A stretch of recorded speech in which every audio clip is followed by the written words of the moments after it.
अरे देवा, कुळी कन्या आणि आठवा पुत्र, असं का? त्याचे एक कारण आहे.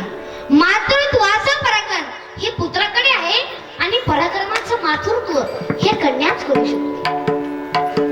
याचे दुसरे कारण आहे. मुलगा बापावरती प्रेम करत असतो ना, त्या प्रेमात स्वार्थ आहे आणि मुलगी बापावरती प्रेम करत असते ना, त्या प्रेमात निस्वार्थ आहे. तुम्ही म्हणाल ते कस काय, तर सांगतो भजन करावे थोडा.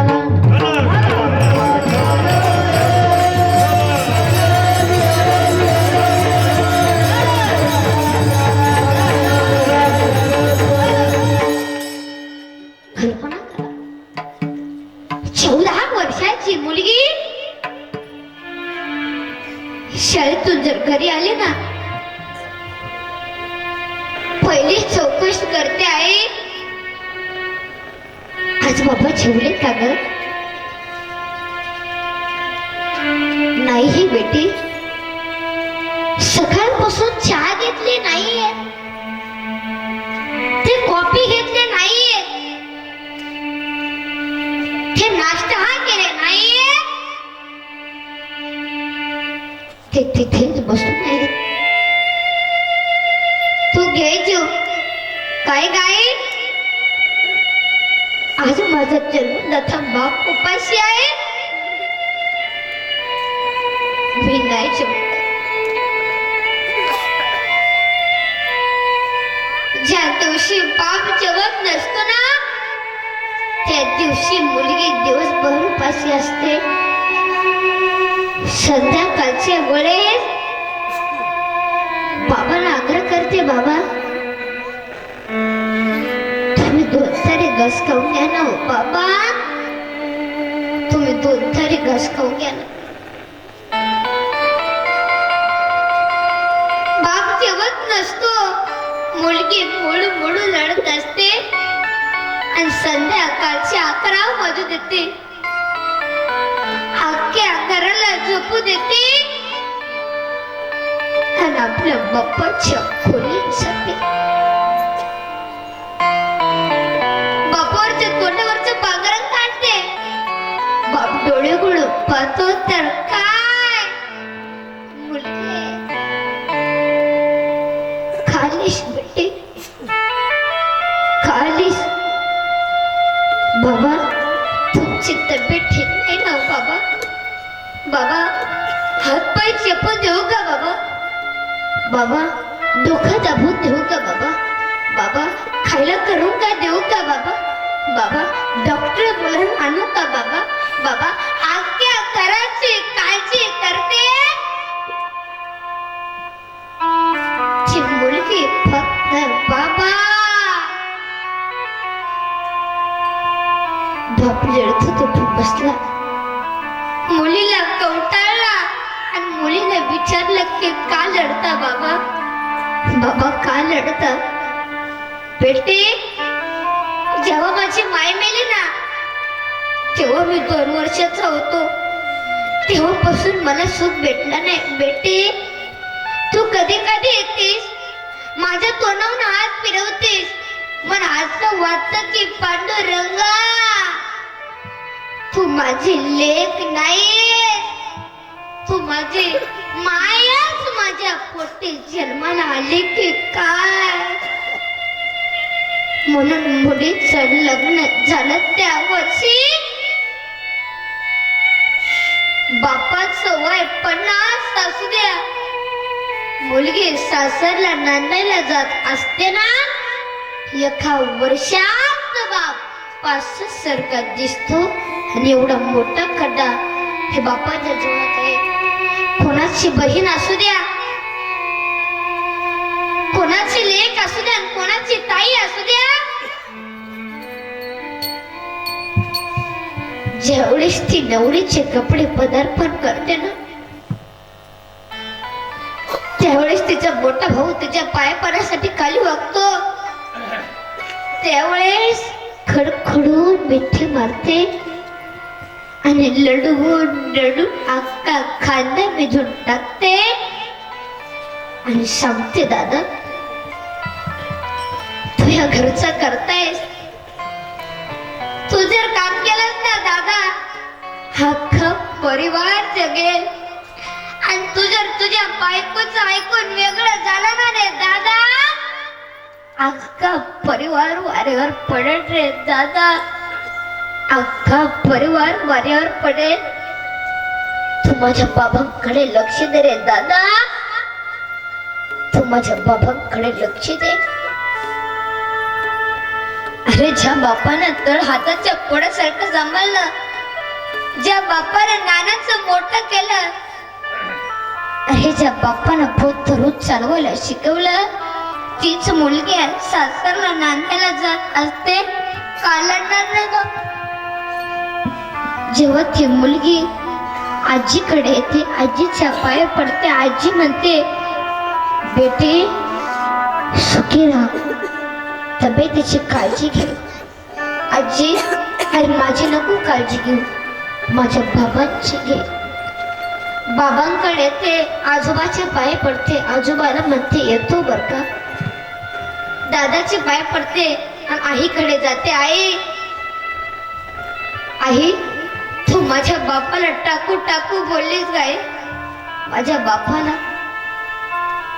पण आजपासून माझ्या बापाला खाऊ घालू नको काय, आजपासून माझ्या बापाच्या मन दुखू नको काय, हे माझ्या बापाचं मन दुखू नको. जेव्हा ती मुलगी नवरीच्या वेशात जेव्हा बापाकडे जाते, बापाचा खांदा लढून रडून अख्खा खांदा भिजून टाकते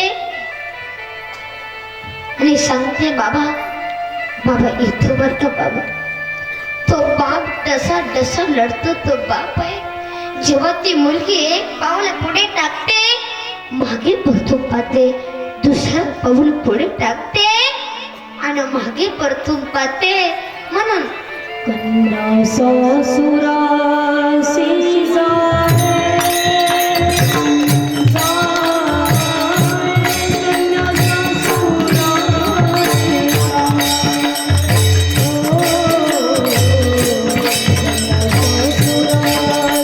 जाए,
चिताय मागे परतुनी पाय तैसे झाले माझा जीवा केव्हा भेटशी केशवा निस्वार्थ प्रेम ही मुलगी बापावरती करत असते निस्वार्थ तसे तुमच्या दुरचा टाइम झालेला आहे ओतायचं ना अरे बचत गट घ्यायचं ना अजून नाही?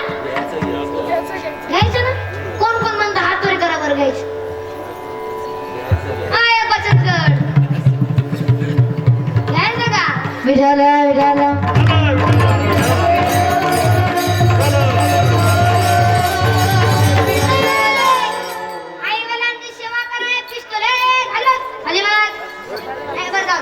नाही बंधन नाही तुम्हाला जाऊ करू नये समाधान करू नये जाऊ नको पण अर्जंट आली असेल हा तू पण जा आता दुसरी कोणा जाऊ नका रे पिस्तूल बस खाली जायचं का अरे बस आई वडिलांची सेवा करा आई वडिलांना त्रास देऊ नका तुमच्या पाय पडून नये ते आई वडिलांची सेवा करतो का सकाळी उठ्या बरोबर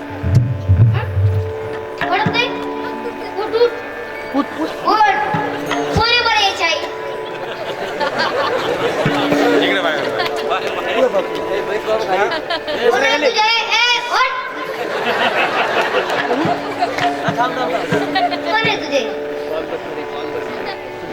कीर्तन आली हे बाय पडतो का तू कोणाशी बरं हा तरी करा ना लाजू नका गुरुजी आले का रे हा तरी करा बरायचे खाली तुला बांधून मारलं पाहिजे खाली कर तुझी एवढं लवकर आईवांचे पाय पडतो का हा पडत जावा आयन बचत कर पडतं का पद्देवाचे पाय पद्देवाचे पाय पडतं ना पद्देवाचे पाय पडा आणि सकाळी उठल्याबरोबर आणि सुना आहेत का सुना सुना थोडं कान खोलके सुना आणि जावा आलेत का जावा जावा आलेत ना जावा थोडी एक किचन राहावा तुम्ही म्हणता महाराज तुम्ही जावा मला तर कीर्तन करायसाठी तर गाव बोलले काय जावा काय सुना कान खोलके सुना थोडं सासाला आई माना आजपासून सुनबाईने सासूबाईला आई माना आणि सासूबाई तुम्ही सुनबाईच्या नावानं खडं फोडायचं बंद करा तुम्ही म्हणाल ही चैनी असवी हिचा बाप तसा साठीत दिलं पीसच राहिला एवढी भिकारायच का आपण सासा तुम्ही उलट फिरायचं तुम्ही म्हणायचं माझी सूट आय जगातच एक नंबर सुनबाई लगेच चहा घेऊन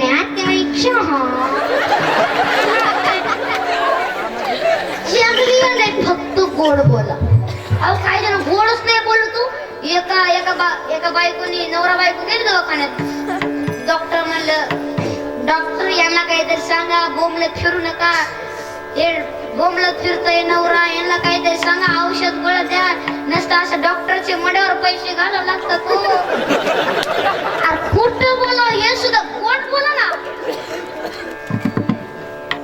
काही जणांच्या गोड जे गोड बोलतात ते मधून आधून चांगले असतात आणि जे लईच गोड बोलतात गुळच लावतात बघवाच कमी पडलाय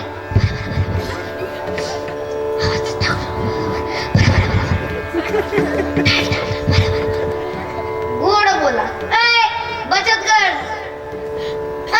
गट गोड बोला ना पुरुष म्हणणारे गोड बोला आणि म्हातारी बी लई काम करी सासूबाई लई काम करील तुम्ही एक वाक्य ध्यानात ठेवा तुमच्याकडनं पाहुणे रावळे आले ना पाहुणे रावळे तुम्ही एकच काम करायचं आमच्या आते वय ना काम केल्याशिवाय करमतच नाही